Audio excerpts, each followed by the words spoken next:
a lamp unto my feet. My dear brothers and sisters, may the Lord give you peace. Today, for our gospel reflection, we are given the Gospel of Matthew, chapter 7. Again, we are coming back after the Sermon on the Mount. Jesus and his disciples coming down. A leper comes to meet Jesus and asking him, Master, if you wish, make me clean. And Jesus tells, I wish. And he stretched out his hand and touches him and tells him, you are made clean.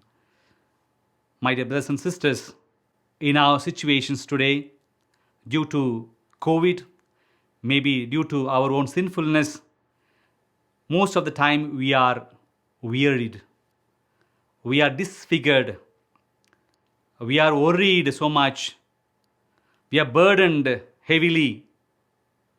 These are the moments where we come back to the Lord, turn back to the Lord. Lord, if you wish, make me clean, make me strong, make me healthy.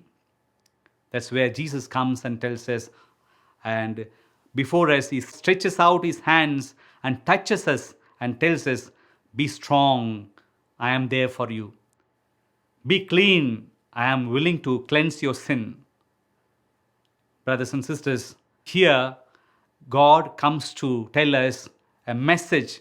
A message is that we are reinstated to our human dignity once again.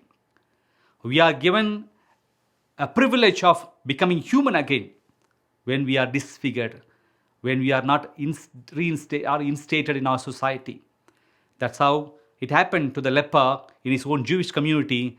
He was considered as outcast because his whole image was disfigured.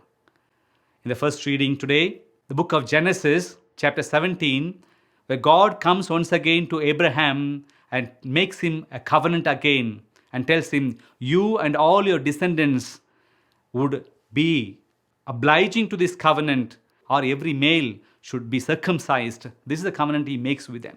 What is the meaning of this circumcision? He is putting his covenant in the flesh of human beings.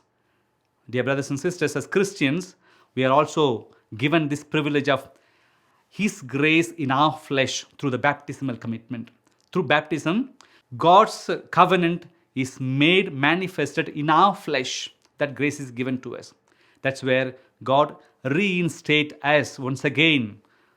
Even though we are burdened with the original sin, he removes that original sin and takes us back to this humanity. Our obligation today is when humanity is disfigured, when humanity is burdened with so many worries and struggles, we are given this responsibility of stretching out our hands and touching them through our words, through our works, whereby we reinstate the disfigured image of the God once again back to the God-given grace of creation. That's the responsibility is given to you and me. When you and I are burdened, we have this God from whom we get back our reinstatement in our own humanity, in our own human dignity. In turn, we receive this human dignity, and in turn, we are supposed to give to the other by stretching out our hands and touching the suffering humanity. In today's situation, people are struggling with a COVID situation. We are invited to stretch out our hands and touch them through our words, through our charitable works. Are we ready to stretch out our hand and touch the other? May God help us.